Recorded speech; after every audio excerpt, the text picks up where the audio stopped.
This week, we are... It's not a series. Start over. It's a sequel to Oppenheimer. Oh, shit. This week, we are diving into a film that explores very heavy themes of the cost and trauma of war, nuclear fallouts and nuclear powers, but also survival and family and relationships, and dives into honor and shame in certain cultures, Japanese culture, and man-made disasters. You'll see where I'm going with that. But this week we're talking about the brand new Japanese Godzilla film, Godzilla Minus One, a film that was very unexpected to me and is being called by some the best movie of the year. So we'll see if that rings true or not, Zach. Yes, we will, Hunter. And in addition to seeing if that rings true, I would be remiss if I did not ask you the ultimate question. But is Godzilla Minus One good? Let's find out. But is it good podcast? Yeah.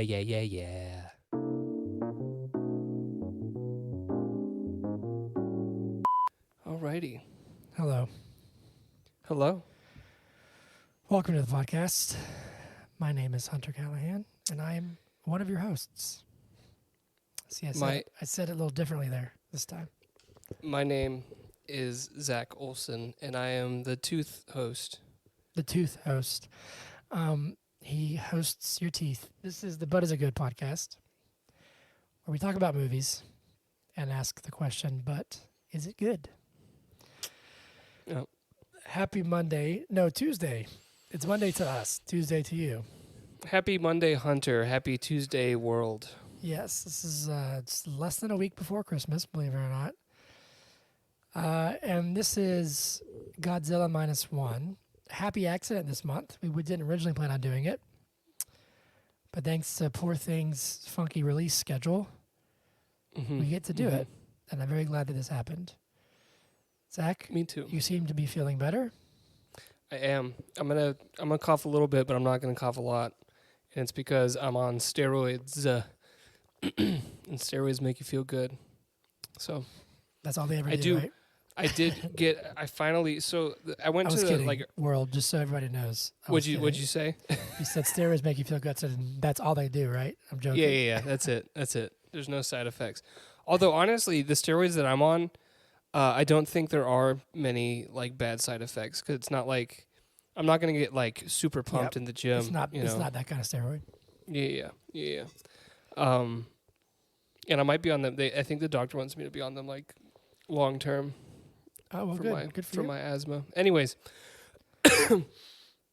I'm feeling better. How are you, yes. Hunter? I'm fine.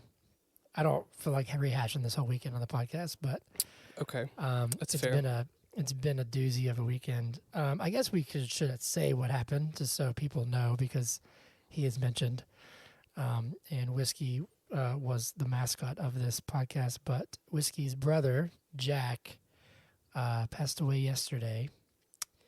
Unexpectedly. Well, I guess expectedly because we had to put him down, but it all happened very quickly over this past week. So that fucking sucks, frankly. Yeah. He was a good cat, and he was very healthy till he had some neurological things happen, and, just it wasn't going to be good. But anyway, that's what happened. So, but we're pulling through. I had double espresso, get some energy. Yeah. Because I am actually really excited it's also like Christmas party season. And so amidst all of that, you had a bunch of stuff going on. Yeah. Well, the weekend started out really good with my work Christmas party. And we had a ton of fun. And then everything happened with Jack, and then Chase has the flu, and then we had my family Christmas party last night, the same day that my cat died, and I frankly didn't even try to be happy for that. I was just like, sure, I'm not in a good mood. Thanks. Yeah. Good to see you. Hey, I texted you this past week, and I was like, I bet you brewed at parties. I brewed it hard, dude. I like straight like dissociated last night. Oh no! I was I'm not present. I'm present. Sorry, man. That sucks. That sucks.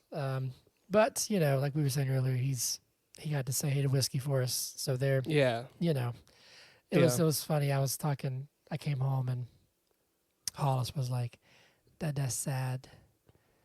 That's sad. Jack's sick." And I said, "Yeah, buddy, he's not sick anymore." And so Trey came over because Trey's home, and Hollis said, "Gunky, Jack not sick anymore." And I was like, "Yeah." He was like, "No, he's not." It was really sweet, but also like, this sucks. Yeah. But anyway, you know, is what it is. We loved him. He was a good cat. I actually am excited to talk about this. Me too. Yeah. I saw this with Trey Thursday night. Oh, We went to, cool. like a late showing. Yeah, it's a lot of fun. So with that, we will move on to Godzilla Minus One. Please like and subscribe. I'm gonna bring the energy to the best of my ability today. Zach, you can start. This is my episode, so I'm gonna. When did you see this? I saw this on Sunday. Okay, gotcha. When I got out of the movie, I read your text about Jack, and I knew. Oh, so gotcha. it was like early-ish on Sunday. Gotcha. And Thoughts? okay, so I loved it. I absolutely loved it. I have a funny confession to make. What's that? There was a lot of hype on social media about Godzilla Minus One. Like you said in the intro, might be the best movie of the year, you know, all this stuff going on. At the same time, in the past like week or so, there's been a lot of discussion about Godzilla X Kong because the trailer dropped and everything. So the whole fucking movie, I'm like, he's not pink. I was like, I remember at the end, I was like, oh, they're gonna try to do the thing and it's not gonna work, but they're gonna like unlock something down in the trench and it's gonna like power him up and make him pink. I kept thinking that he was gonna be pink, and he wasn't. But And besides did that that, ruin the movie for you? no, not at all, not at all. I just wanted to mention it because I thought it was really funny. It was amazing. It goes back to Godzilla's roots as this ecological disaster and this monster that just wrecks civilization rather than this fucking anti-hero, like maybe he's good, you know, that the West has done with Godzilla. Which is funny because when you actually, sorry, I'm gonna let you finish. Yeah, go.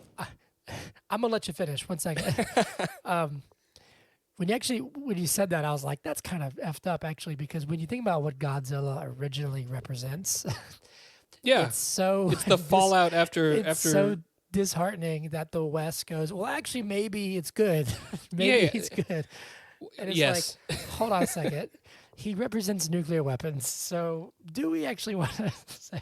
Yeah, anyway, are we really trying to make that argument right now? Yeah, continue. It has a story, like a human story in it that I actually care about and that I feel like is fully fleshed out and isn't just like a side piece to all the action, which is how I feel about a lot of the Godzilla movies that have come out of the West in recent times. No, it was awesome. I want to say this, and I don't mean this to be, I don't want to take away from this film at all. I don't want to make it sound like this film has stolen anything, but this reminded me of a lot of films that I love. Like I was getting Jaws vibes. I was getting Dunkirk vibes near the end. Yep. Gosh, there's more. It wasn't just those two. Oh, you know, like the normal Godzilla film vibes because of all the destruction and the action. I don't know. I had a blast. I had just an absolute blast. I saw this by myself and I left the theater going, hell yeah. Yeah. Yeah. Hell yeah. Yeah, dude. So I saw this Thursday night. I played somewhere. Yeah. I played, and then like after I was done, I scooped up Trey. Trey had just got home, and I was like, "Do you want to go see the new Godzilla?" It's Japanese. Yeah. He was like, "Hell yeah!" And we went to good old Tinseltown, believe it or not. And It was like just us and like two other people in the theater, and it was really funny because we both laughed and we were like, holy shit, that was Yeah. incredible. That was, Yeah. I think we both said that's the best Godzilla that we've ever seen. Yeah. And to speak on the MonsterVerse, like, look, I quite like the 2014 Godzilla. Okay. If nothing else, it gave us one of the best teaser trailers of all time. That's think fair. I think that's the strongest, in my opinion. That's the best MonsterVerse movie. They've each gotten a little more silly each time. You didn't like Um, the Yeah, where he like laughs. Only because that one is very human centric as well. But I think it actually it doesn't give you enough Godzilla. That's one of the biggest complaints, that Godzilla's like a side character in that movie. right. Anyway, this one I think does a superb job of balancing Godzilla with the human story, and the human story is very moving and very touching, but also very interesting because it's very steeped in Japanese culture. But it's like, this was I've seen some of the old Godzilla. Like, I know enough about some of the old Godzillas to be like, I know what the Japanese Godzilla is, Mm-hmm. but I hadn't seen any of them as an adult. And so this is kind of my first like genuine Japanese Godzilla. And like, it's one of the first where like, he's the bad guy. Yeah. But like, not even the bad guy, really. Like, I love this because it's almost like I watched this video and it was like, what? I was gonna say he's a consequence of, Yeah, the- like yeah. there's order, there's disorder, then there's like non-order. I saw the video and it said like he's not good or bad. He's just like you said, he's like a result of Yeah. humans, frankly, but like, but I just thought it was awesome, man. And like, there's some things that left us like dumbfounded, like, oh my God, but then stuff that was very moving. And I thought, like my first reaction, I was like, this is really great. I don't know if it's like a golden good, but the more I said that, I'm like, now this is a really freaking good movie. Like, This is a really freaking good movie. movie. Yeah. So I loved it. I'm really excited to like dive deeper into it because I've kind of read about it and like really done some research on just kind of the older Godzillas, but like what this movie is really saying and kind of all that kind of stuff. So I'm very excited. I loved it. Cool. Sorry, I'm getting some water. Well, while Hunter hydrates, I wonder if I can do like a little alliteration thing. While Hunter hydrates with his H2HO, that didn't work. 'Cause I got a H2O. you got a H2HO. It's time for spoilers. Ahead on the horizon. Mm-hmm. Coming out of the ocean. But they're not pink. They're not pink. They're blue. They're like greenish black. Yes. They're like and then if you make them really mad, they'll turn blue. You don't want them to though, because they'll No. they'll mess you up. No, you do not.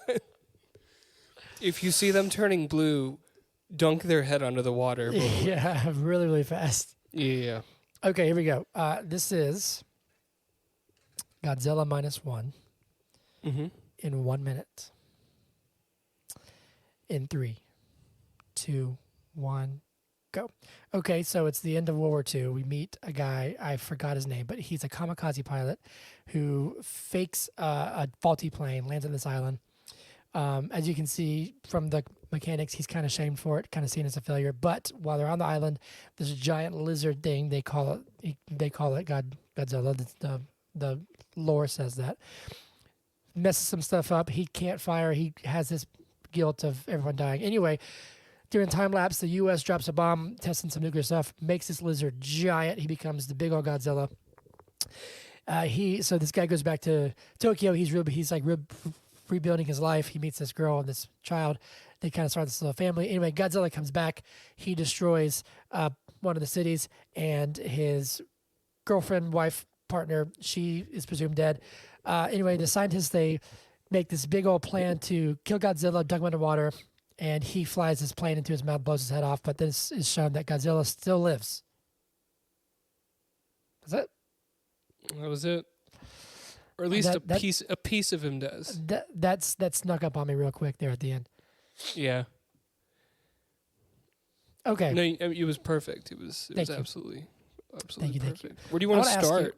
Well, yeah. I actually want to ask you real quick, because this was fascinating to me. I was leaving the theater and I was like, why is it called -1? And when because there's a Godzilla, and then at the end of the movie, there's not one. So it's Godzilla, and then -1 Godzilla unit. No, I know the answer. Tell me, because when I read it, I was like, that's freaking deep, dude, and that's super sad. So the atrocities of the end of World War II, or of the Pacific War in general, brought Japan to their lowest point that they had ever been at, which is conceptualized as 0. And then Godzilla comes into the picture and starts fucking shit up with his atomic heat ray, and it brings them down to -1. So they're literally less than 0. I read that and I was like, that's heavy. Yeah. Yeah, dude. I don't know, man. I think the choices that this movie makes are so, on the human side, are so. I saw a comment on social media because, of course, someone's gonna say this, but this was like, some outlets said this is one of the best movies of the year, and people are like, Godzilla, are you kidding me? This is stupid. But then someone was like, oh, no, it's incredible. But then someone commented and said, it was great. I'm really glad that it didn't have any political agenda. And I was like, bro, you're what? You sure about that? You sure about that? Maybe because you're an American and you don't quite understand what it's saying, but I think it's super bold, especially for a Japanese film. Mm-hmm. The culture is so steeped in honor and shame and that kind of stuff, especially, 80 years ago now? Yeah.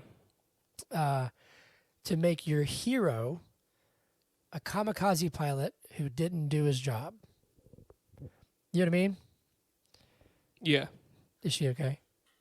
I was making sure. So I'm sorry not to derail this conversation because you just made a very important point. I picked her up from daycare and then I fed her, but I wasn't sure if I gave her water. So when she got out of bed, I was making sure. But you can hear her drinking, I'm sure. Yeah, she's got water. She got plenty of water. Yeah. But no, I think that's such a interesting, and I'm sure to some people in the culture, like a very radical idea to be like, no, he's the hero of the story. You know what I mean? Mm-hmm. Mm-hmm. Because he comes home and people are like, how dare you show your face, Although I did have this thought. No, you're right. Sorry, I was thinking. I did have this thought when I was watching it. Almost everyone. So he landed his plane at this island that is made for like kamikaze pilots whose planes are faulty to get repairs. The war ends, or the island gets like fucked up by something. The public doesn't know what it is, and the only person that survived other than him has like gone into exile. So he could have gone home and been like, my plane was faulty, I'm not dishonorable, but he didn't. So well, he was maybe honest. that makes him more honorable than I would have been. I would have been like, oh shit, my fucking plane. Oh, damn. Oh man.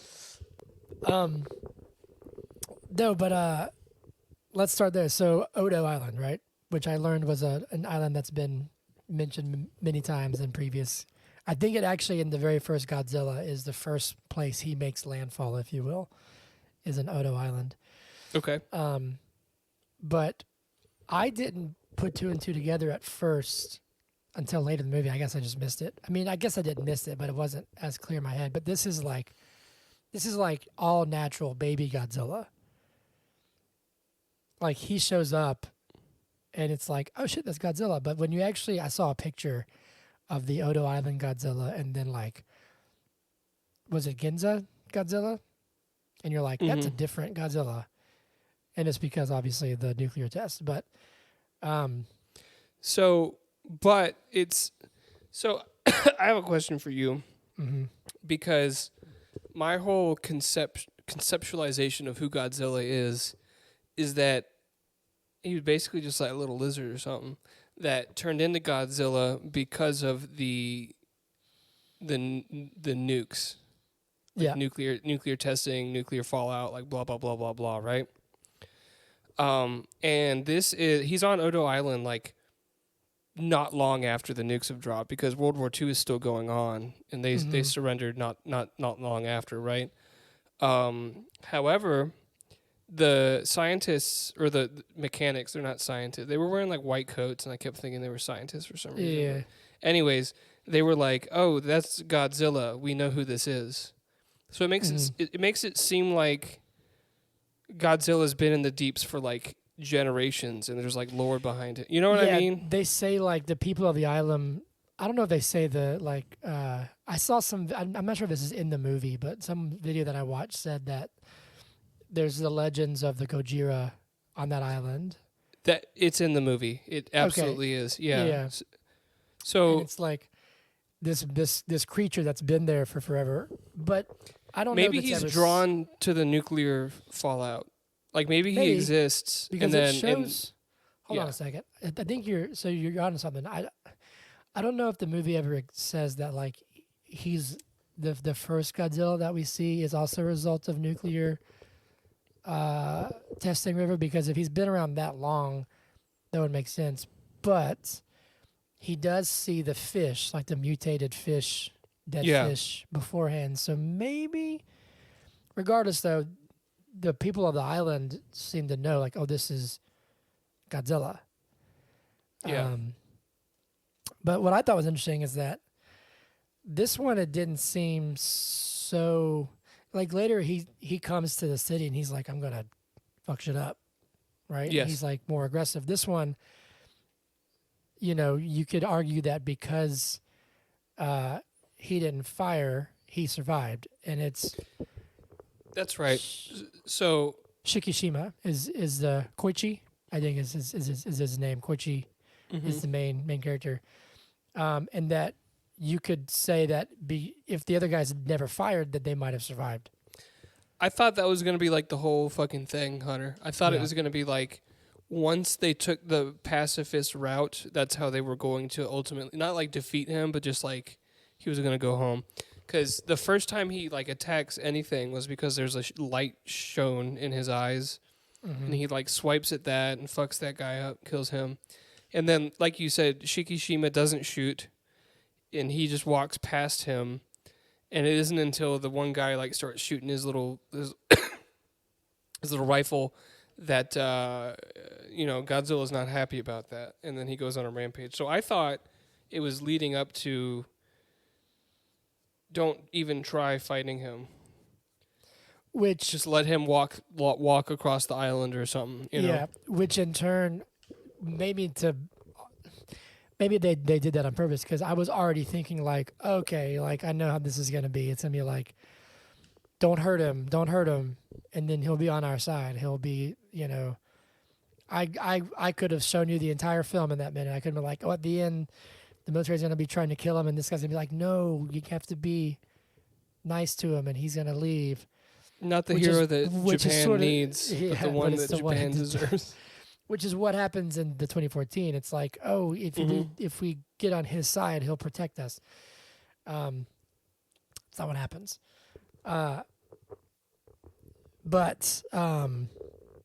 So he survives. And I like that...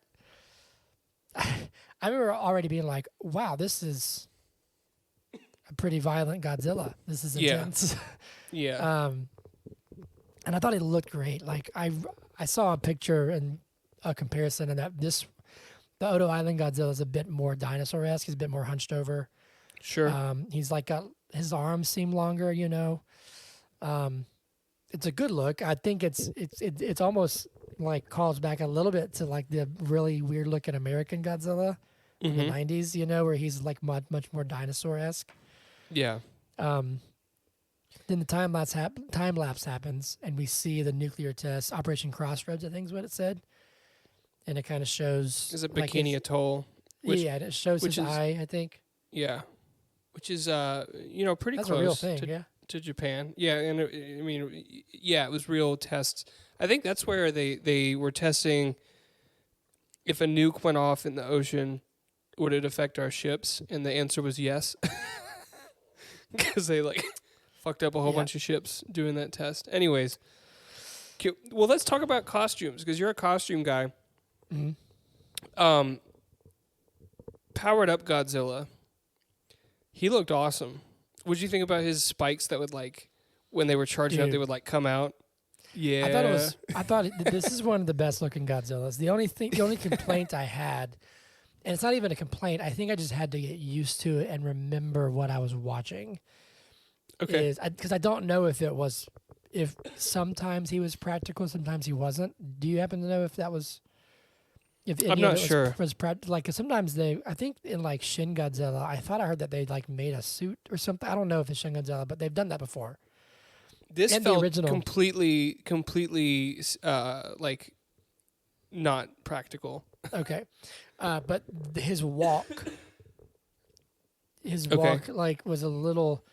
But when I have done more research on it, and it's just this Godzilla is had to relearn how to I saw a video saying if you actually watch him, he's had to relearn how to walk because he's grown so much. It's really interesting. But the way that he kind of fought and the way he moved, it was great. And his look was super menacing. And when he was in the water, I thought he was just and that's one of my praises about the MonsterVerse is I think that Godzilla looks really good. I think it looks like a really cool Godzilla. Yeah. This one I think is still distinct enough that it's the Japanese Godzilla though. His tail is just freaking massive. You know what I'm saying? Dude, the tail swipes were they were good. But while we're on it, before we kind of get too deep into the human story of it, dude, that heat breath, the atomic breath, oh my god, was absolutely bonkers. Yeah, it was a nuke. It was literally a nuke. Yeah. That was insane. I think they're underwater. I think you see it glowing blue. I think this when is this? This is when the ship so they're doing the bomb thing. Is it the Takao? Is that when they're doing that? So they're trying to delay it so that this warship can come and fuck it up.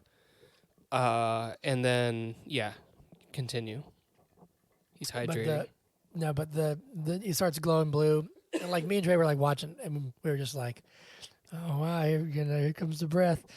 And then there's literally just an A bomb. And I think both of us, if you would have saw us, we both our eyebrows, we were oh shit. But then the next one in Ginza is oh my God, insane. Dude. That is.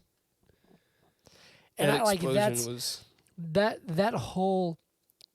whole experience of the atomic breath, the way that Godzilla delivered it, the way he moved when he did it, the spikes coming out, his dorsal fins coming out, they're charging up.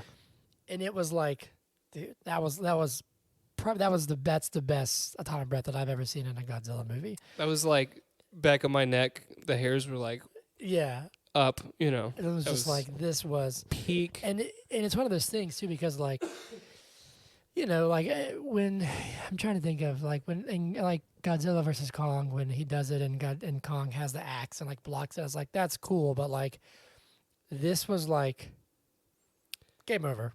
You're it's clear. Yeah, so Godzilla versus Kong, it's I block your attack with my whatever. And just, I don't know, it kind of takes away from the sheer power of what Godzilla is supposed to represent, which is nuclear war and nuclear fallout. And he, holy shit, he represented it well in both of those moments. Well, it's interesting because to me this brought a lot of that commentary into into the modern world, but also broadened it to where it's like, well, I mean, maybe not, because maybe this is what the whole point is. Yes, he's about nuclear weapons and stuff and nuclear fallout, and I can't imagine watching the original Godzilla in 1954 having survived Hiroshima and Nagasaki. You know what I'm saying? That's insane. But this is also just like just the cost in general of war. Like that blast is, I think it's at 30,000 people who weren't at war. Yeah. You know what I'm saying? Like you can draw parallels now to stuff like Gaza and that kind of stuff, where it's like there are people who aren't at war are the ones who are paying the cost of war. Mm-hmm. You know? And so I think it's just like, this is not, it doesn't discriminate on who, you know what I mean? Like Godzilla doesn't care. No. Godzilla didn't give a single fuck. No. The whole movie. Did you think, well, I don't want to get to the end yet, but yeah, I just think it represents so much, because this could even be stuff like, I mean, you can apply so many different themes to Godzilla in this movie, and I think it works. Like even like climate change or that kind of stuff, where it's like it's an indiscriminate, like humans are actively making this worse. Yeah. And it doesn't matter. Like it's just like this suffering that is bestowed upon people. That's the thing, is like the inevitability of it, right? Like when he does the heat ray at Ginza, you're just fucked. Yeah. It's inevitable, the consequences of, what has happened. Yeah. That's my only moment of like, and it didn't bother me because it made the story work, but I was like, bro's not going to survive that just getting pushed behind a building. Well, but if he's far enough away. On that note, she's not surviving either, man. I'm sorry. Well, so she got blasted away. She was flying like 80 miles per hour through the air with her shoes knocked off, like. So I saw a theory, and I have nothing to corroborate this. This is just a theory. She has a twin sister? No. But that if she was there, and actually there's something that I saw, this might actually have a little bit of support now that I think about it. The fallout that comes afterwards, because he's there screaming, and like the fallout comes, and like it's raining like tar, black tar, or whatever, and and the thing on her neck, the little shadow inky thing on her neck. Yeah. Someone said that they have been affected by Godzilla's breath and have assumed some of the abilities, like healing. I'm sorry. Are you saying that she's part Godzilla now? I don't know if it's part Godzilla, but someone said her face is like there's no minor scratches, nothing on her face. It's perfectly clear. And I think someone pointed out that at the end of the movie, after Shikishima, is that how you say his name? Shikishima. After he blows up Godzilla, he comes back and he's like perfectly healed. Yeah. Even though he had like bandit, you know what I'm saying? So I didn't buy that. I thought that's just her like radiation sickness, and that's just another commentary on like, think of like Chernobyl, that like generations were affected by that because of what that can do to you. But yeah, I thought for sure, I was like, she is dead. Yeah. She died. I was certain that she was dead. She died. But let's talk about them. So that's like their story arc is like, dude, I think I loved everybody in this movie. Yeah. There wasn't really anybody that I didn't like. At first, and I'm a big first impression guy. I am. But at the beginning of the movie, I didn't like his neighbor because she was like, "You're a butthead and I hate you, and don't ask me for any help." But she grew on me because she helped with when she gave her rice, which I guess I this is it requires some research, but they were saying that during that time, white rice was like extremely prized and rare possession at the time because of Well, famines and that kind of stuff. And a lot of things were. Think about the movie we reviewed last week that I can't fucking think right now. Boy and the Heron. Yeah, Boy and the Heron. It's not a major plot point, but like something that happens in the movie is that they come with like canned meats and rice and stuff, and it's like a big fucking deal. That and cigarettes that they don't have any cigarettes. So yeah. So what do you think about? I need names. So Akiko is the child. Yep. We have Noriko. That's the girl that like lives with him, who I assume they get married after the movie's conclusion. Yeah. Before they both die of I just loved that fallout. I loved that the hero group, the core, was a failed kamikaze pilot, and then a woman who adopted a child that wasn't even her own, because he's like, there's a little exchange where he's like, "Where's your husband?" And she's like, "I don't have a husband." And then he's like, again, it's more of like, then you're some harlot or whatever. Who are you? Mm-hmm. And she's like, this child's mother died, and it's like they're the ones who kind of went against the tradition, the norm of it, and they become this little unit, Yeah. You know what else I thought was going to happen? What's that? There's no basis for this whatsoever, but for some reason I thought it was going to be revealed that Akiko's mother was Shikishima's mother, and they had a kid, like another kid that was like way younger than he is, while he was like at war or something. Oh, I gotcha. And then like right before she died, she was like, "Please take my child." There's no fucking reason for that. Yeah. I don't know why I thought that, but I did think that while I was watching the movie. I really loved the professor. He reminded me of, like, for some reason I was like, this dude belongs in like Pokemon or something. The dude with like the crazy gray hair. Yeah. He was cool. I loved him. No, I just thought it was. Let's talk really about cool, their like Minesweeper job that they had, because that was cool. Yeah, well, I was gonna say, like, I actually really enjoyed kind of seeing him and them like get on their feet. Like he takes his job. He kind of finds a family. Like in the kid, the captain, and the professor. Yeah. Or the Doc? Was it Doc or was it Professor? Doc, I think it's Doc. Kenji. And then what was the kid is Shiro, and what was the other guy? Tatsuhota, captain. I'm really bad with Japanese names. I apologize. Hold on, was it Yoji? I think Tatsu was the captain of the big boat. Oh, you're so right. Yoji. I think. Of the Shinsei Maru. You're right.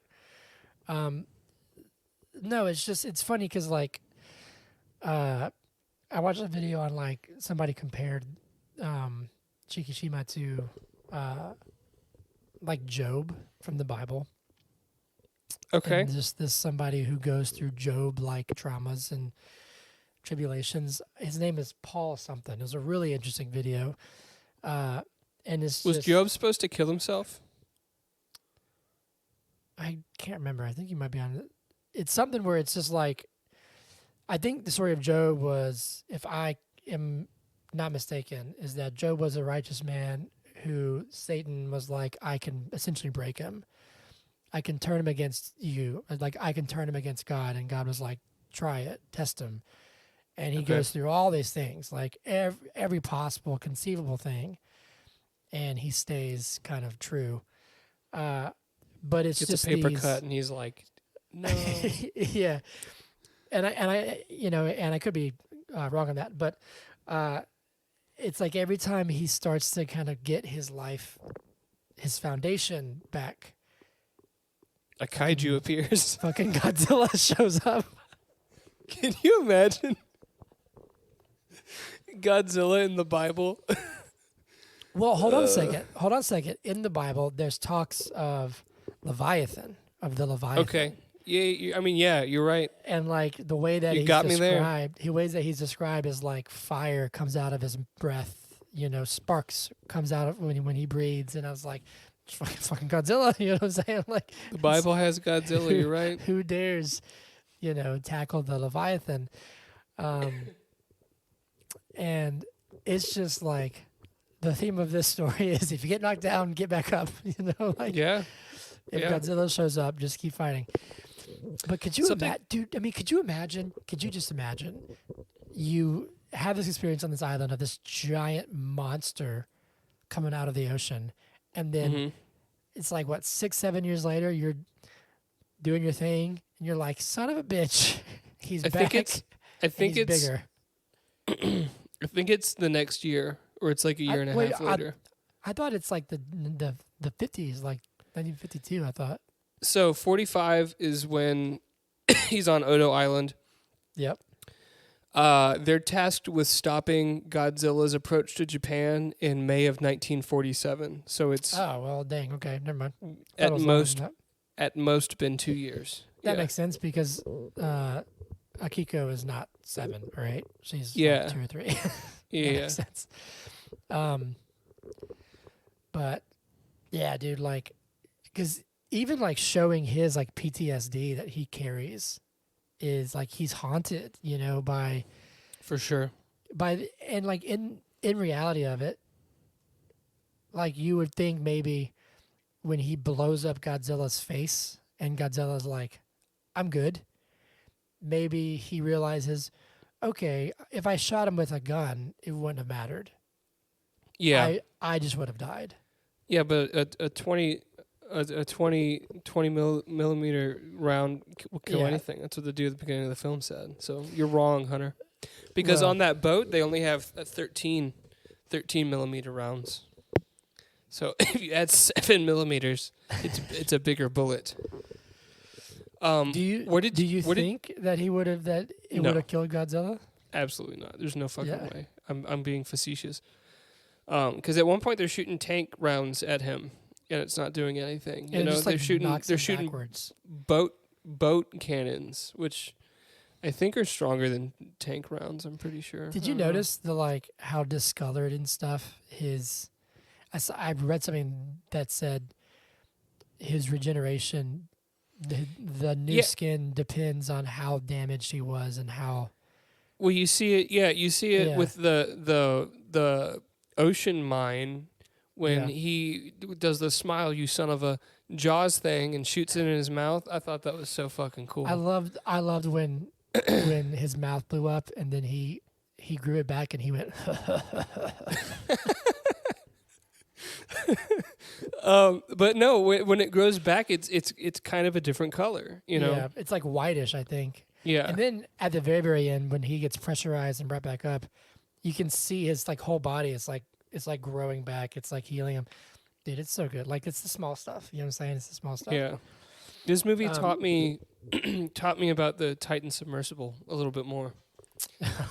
Yeah. Well, yes, actually, unfortunately. So I loved I don't know if a dubbed version of this exists, but I would recommend not going to see it because the emotion and the acting of with hearing it in its native tongue, I think is essential to the emotion of this movie. Yeah. You know what I mean? Yeah, absolutely. I thought the performances were amazing and super. It's a super intense movie. Yeah, all the way through. One thing that I thought was super cool was this shift from the World War II mentality of like kamikaze pilots. And I mean, I think it's the scientist gives a speech. Excuse me. I don't know what's going on with my throat right now, but something's going on with my throat right now. But the scientist is giving a speech when he's like laying out his plan, and he's trying to convince everybody to, go through with his plan, all the civilians. And he's saying that in World War II, there was no like regard for life. Like the planes didn't have eject things, and the tanks weren't well armored or whatever. He lays out like a bunch of different things, and he's like, this time we're gonna fight to live for the future, not fight. Basically like waiting for our death. I thought that was a cool little shift. Yeah, it's interesting, and and I don't know a ton about the.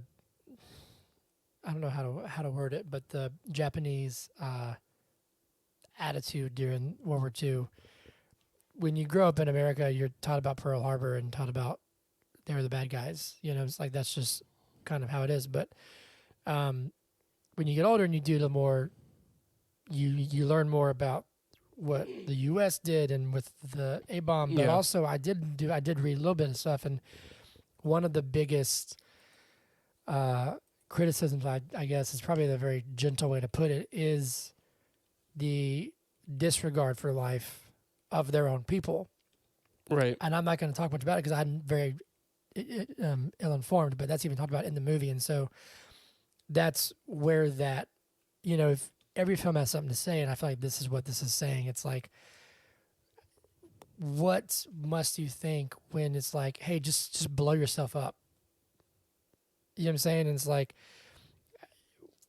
some would view, Shikishima's defiance of that as I'm dishonorable and I'm not willing to die for my country, or they can see it as I want to live for my people. You know what I'm saying? So I think that's a really powerful message to say, like, no, we're gonna do this to live for the future. Yeah. And it's sad but telling and powerful when that's a defiance of something. Right. You know what I mean? I think that's super cool. What'd you think of that last stand when it got Dunkirk-ish? Oh, it definitely it got really Dunkirk-ish. No, I thought it was awesome. The plan, it was cool. I wasn't sure how the plan was gonna play out, but then when it did, I was like, oh, this is awesome. I do think though that when it stalled on the way back up, like when he like ripped through the raft or whatever, and he was just like chilling at 800 feet, he probably had enough time to like stabilize his pressure so that like the last 800 wasn't doing all that much damage, Yeah. So even though they were like, yeah, Dunkirk, let's go, it, probably didn't do anything. Yeah. I really liked. Go on. The heat ray. So he shoots a heat ray. Was he aiming at the plane, Shikishima's plane? No, I think he was aiming at the two like decoy boats, right? Because there were two empty boats. Okay. Does he hit them? Yes. I can't remember. Although one boat does get fucked up. He gets like, because he like gets there early and like one boat gets like thrown across the marina. Yeah. But yeah, because like that's where I was like, hold on a second, what? Like he's gonna just blow them up, and then it showed like that the steering wheel or whatever was like tied, and I was like, oh, smarty pants, like that's crazy. I do wonder how he knew like it takes time to regenerate, because we don't ever see him shoot one at a time, right? But he's right. It's a good point. But maybe I the liked fact that he wasn't just like pew pew pew pew pew. Yeah. I actually saw a thing that said it like did the math, and it was like if Godzilla fired off like 5 to 6 heat rays within a certain radius, it would have killed like millions of people due to like it would have caused a nuclear winter in a region, like in the region. If you take each one as like an atom bomb. But yeah, I really loved it. I thought, like, I loved, what was the mechanic's name that survived? Tachibana. I loved his little, his moment. When he, I think he's showing him stuff, and he shows like, he says like one more thing, and then it cuts. I think we were both just like, oh, he's gonna have him eject. And I loved that. He was the one who was like, who he needed the forgiveness from, I guess, and he was like, you know, he's like, you need to live. I think it's just a powerful message about like survival and like the human nature to like to live, you know. Yeah, I thought it was awesome. I thought it was great. I I also thought it was awesome. don't think we're gonna get a sequel. I read something where it was like it's not really intended to be like we're so conditioned over here to be like, oh, well, you know, there's a sequel. Well, why would they do the cliffhanger where you see a chunk of his flesh Because I think regenerating? I think that's just the way of saying like it's an inescapable thing sometimes, you know. All right. I don't think that we're going to get a Godzilla -2. I think that just like this is not a sequel to like Shin Godzilla. You know? Sure. This is a separate. Yeah. Okay. That's fair. Yeah. That's fair. Because it's in a way it's inevitable. Like I think, and then we can wrap up because I know we're already pushing an hour. But I think, dude, like I mean, are you excited for Godzilla X Kong? Like, are you like we've done all those movies. Like we ought to do it to keep up with the MonsterVerse. But like, I'm not like super hyped for it because they just get sillier and sillier. Yeah. So I still think that the MonsterVerse has potential. I don't think it's gonna live up to its potential. But the whole fucking center of the earth shit, I think, is really cool. Hollow Earth. Yeah, Hollow Earth. You know, there's theories that that's where Hitler is. Yeah, I've heard those. In Godzilla vs. Kong, is that when they fought Mechagodzilla? Yeah. Yeah. Okay. So, like, they already did King Ghidorah in King of the Monsters. Now they're fighting some bigger monkey. You know, like, I don't know. Why is he pink? Why not? Does that offend you, Hunter? No, but like, it's just like He's been powered up more. Maybe he goes and absorbs some pink radiation. He's gone Super Saiyan 2. Is that what he is? Mm-hmm. I mean, I don't know. I just think it's like there's one where like Kong has like a mechanical glove on. Yeah, the Infinity like, Gauntlet. I was about to say, does he have the Infinity Stones now? Like, yeah. What is this? Yeah. I don't know. I thought this to me was like, oh, this is a Godzilla movie. You know, like I was missing out for years. I didn't know what I was missing. That this is a Godzilla movie. This is a Godzilla movie. It's a good one. I'm reading. Sorry, I know that we're wrapping up. No, you're good. I'm reading that this film took influence from obviously the original Godzilla, Godzilla, Mothra, and King Ghidorah, which was 2001. Jaws, and the films of Hayao Miyazaki. Did you get Miyazaki vibes? I didn't, but I saw a video that referenced a couple of them that I hadn't seen, so that's probably why. But there was somebody who was like, "Oh, this feels like," I thought it was something Fireflies. I don't know what it was called, but it was a Ghibli film. Okay, cool. But I would imagine most Japanese cinema would take influence from Hayao Miyazaki anyway. So that's fair. This is the third Japanese film in a row that we've done, isn't it? Yeah, I loved it. I've done this. This is, I mean, if you want to count that as a mini series in and of itself, I did think that it's been a resounding success. Yeah, hell yeah. So let me ask you the question, Hunter. Unless you have anything let's do it. No, unless you have anything else. Yeah, I don't. I thought it was phenomenal. Okay, well, throw that word out the window because we're not going to use it. I want to ask you, but is Godzilla -1 good? Yes. Dare I say, exceptional. Is it a golden good? God, we've got too many golden goods. We're going to figure out the golden good situation in the coming week and a half. Okay, we're gonna figure it out. How do we leave it out? Yeah, no, we can't. Damn. We got a busy week next week. I just realized that. That's next week. Yeah. We have to do the golden goods. Yeah. Well, yeah. So Yeah, so we're having an episode drop, I guess, on Christmas. Are we going to push that back a day? I don't know. Probably on Christmas. Well, we might have to try and record. We'll figure it out. We're going to That's the figure it plan. out. It might be 26, whatever. But then the Golden Good episode's probably going to drop on either the 31st or New Year's Day. Are you thinking? Yeah. And that'll probably be like a special. We can do a little shorter one Yeah. Yeah. in conjunction. Because then we're doing Ferrari after that. Correct. Yeah. Correct. But yeah, I would. Okay, so there you have it. We'll figure it out. As of this moment, it's a Golden Good nominee. I'm just thinking, like, with the Oscars, you've got a bunch of films that win their own category, and then usually those are the ones that are nominated for, like, Best Picture. So, like, this is probably the best Godzilla movie we've seen this year.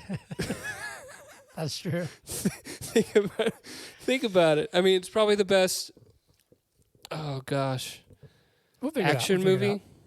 wouldn't We'll you figure it say? out. Yeah, maybe. Like, what yeah. other good action movies have we watched this year? I don't know. We'll figure it out. We got to do Every Movie Sucks. Okay. Every movie sucks. Every movie sucks.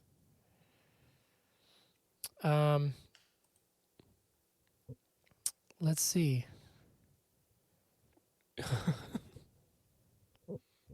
Yeah, I'm reading some that I don't want to read. Mana V says, why was he lactating the whole time? What? I don't know. I have no idea. But it has 6 likes, so 6 people thought the same. Let's see here. Here we go. Very honestly, the most trash movie I've seen in a very long time. Maybe top 5 worst movies I've ever seen. And the first time I've been so badly led to a movie by way of Letterboxd. I feel like the entire thing was written by AI. The casting, the tone, the pacing, the story, the action, all that was soul-free trash. Godzilla went from one instance feeling limber and athletic to all of a sudden being thick with 2 C's and immobile. It's because of the bomb. The whole thing was just so painfully dumb. Here's one that just says, Godzilla got a BBL.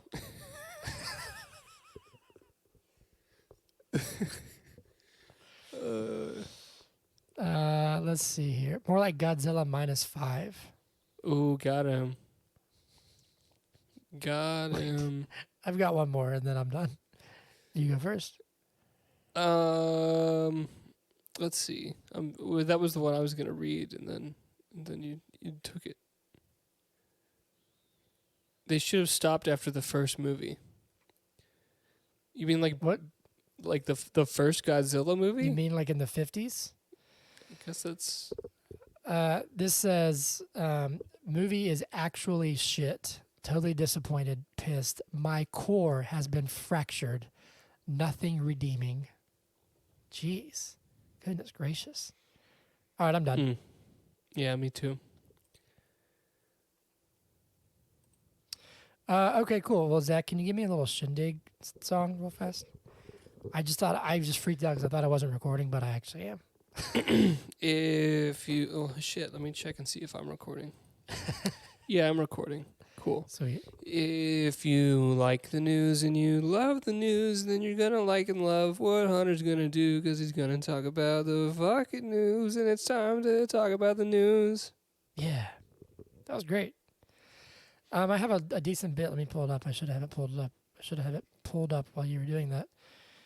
Okay, here we go. This is the news. It's the fucking news. Yeah, yeah. Okay, I'm going to go through real quick. We got a new Dune 2 trailer. Sad news from last week. Andre I think Braher is his name. He passed away quite young. I think it was like 60-ish. Mm-hmm. A24 has released a trailer for a new film starring Kristen Dunst, Jesse Plemons, Kaylee Spiney, Nick Offerman, and Wagner Moura called Civil War, in which some states have seceded from the Union, and it's, as it says, it's a civil war. Christopher Abbott is replacing Ryan Gosling in the upcoming Wolfman film. Marvel is developing an animated Eyes of Wakanda series.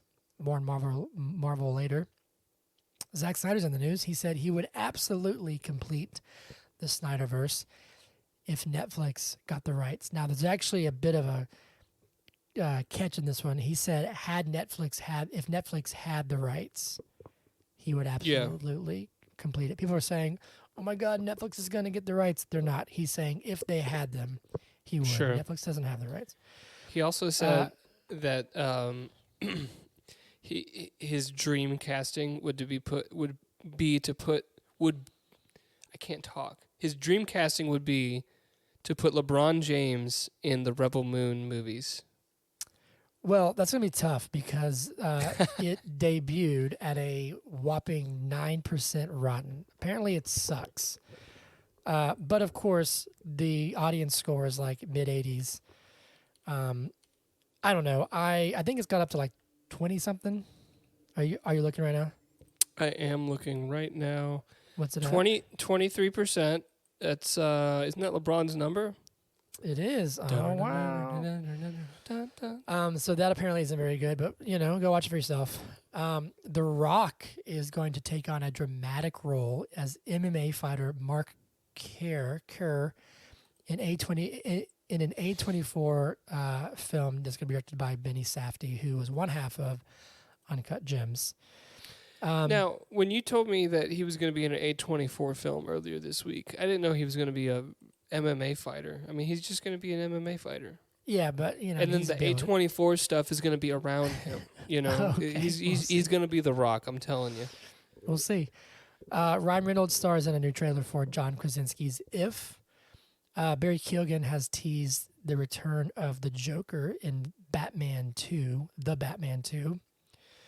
Well, I would hope so, because, sorry, just reacting here, but wasn't Barry Keoghan's Joker, like, barely in the first Batman? Yes, but just like in the jail? Matt Reeves came out and said, this wasn't intended to be a tease of the next one. It was supposed to just establish that the world, that Batman had been operating in the world. He had met some of his biggest villains already. But, I think maybe what he was actually saying is we wanted to see how the reception was first, and if it was disliked, we weren't going to use him. But if you liked him, we're going to bring him back. Yeah, you're not going to bring in an actor that demands that kind of salary if you're not going to... Well, especially after, like, Saltburn and stuff, which apparently is really good. Very, very, very... Keoghan's star is on the rise currently. Mm-hmm. I already said that thing about Rebel Moon. Let me see what else we got. Adam Driver has revealed, to no one's surprise, we kind of already knew this. He came out and said Kylo Ren's redemption wasn't part of the plan. He said he was supposed to become more and more evil throughout the trilogy, which people can see that because Rise of Skywalker is a complete U-turn. Mm-hmm. A couple more. We got a new trailer for a film called The American Society of Magical Negroes. It looks very interesting. And then a first look at Lily Rose Depp, Nicholas Hoult, and Willem Dafoe in Robert Eggers' Nosferatu. Can I tell you something? Are you excited for that? I think that's after now that Killers of the Flower Moon, Oppenheimer, Barbie, the big three, if you will, are all out and we've reviewed them. That's the film that I'm the most excited for. Really? Yeah. Eggers is, yeah. He's like your speed. And then the biggest news that actually just dropped before we recorded this is that Jonathan Majors has been found guilty in his trial, and he is officially out at Marvel. So Kang the Conqueror, the big bad of this phase, this saga, is no longer going to be employed by Marvel. So it'll be very interesting to see what they do. They could recast. They could recast, but also they might pivot, man. And this is nothing on Majors. Like, I thought Terrence he was Howard. fine. I thought he was fine in Ant-Man, but like, I don't think anybody's super excited about Kang anymore. Like, it's been a bit of a letdown. I haven't seen anything recently. It's because Quantumania. Quantumania sucked, dude. But yeah, someone said that they should cast Terrence Howard as Kang. That'd be hilarious. And like make it retcon it from the very first movie or something. And then have somebody be like, hold on, you look familiar. And he's like, no. So we'll see what happens. But that's it. That's news of the week. So you got any Braves minute for us? The Braves haven't really been doing anything. Let's just have an open forum here. They got Matt Carpenter and they released him. They released him. I was kind of excited for Matt Carpenter because I thought we were collecting mustaches. Like he's a nice mustache, you know. I don't know. Oh, I do want to correct something from last week. Okay. The Dodgers are going to have more than $2 million on the books for for Shohei Ohtani for the next 10 years because it doesn't. It's an average of the 10-year contract, and they're calling it a 40. They're basically calling it a $460 million contract over 10 years. And then they're going to pay it out over 20. And because of inflation, when they pay it out over 20, it's going to turn into $700 million. So they have $46 million per year for the next 10 years on the luxury tax. Wow. And then I think after that 10 years, they don't have anything on the luxury tax. But I'm not sure. I don't know. It definitely worked in their favor. Yeah, it did. Then they got Tyler Glass now. They are one of the finalists in the Yamamoto sweepstakes. Philly, the Mets, the Yankees, and one more mystery team, a.k.a. the Braves. It's not the Braves. We're not going to spend any money. We're not going to get anybody. We're not going to get anything at all. And we're going to roll into the season with the same team, feel good about ourselves, come out of the gate not ready or, just like a little flat. And then it's going to be like, oh, no, what are we doing? Then he's going to get a couple pieces right at the trade deadline. We're going to get hot and beat the Mets by one game right at the end. Perfect. And then lose to the Phillies in the first round. Yeah, of course. Oh, man. Well, yeah. Zach, that's very brave of you. Yeah, it's the bravest thing I've done all week. Time for whiskey and jack shots, I suppose. This time. A whiskey shot of Jack Daniels. Yeah. Love and miss You've got your gentleman Jack there, I see. I do, yeah. I just have normal Jack, just the standard. So now we'll always say to Jack and whiskey. To Jack and whiskey.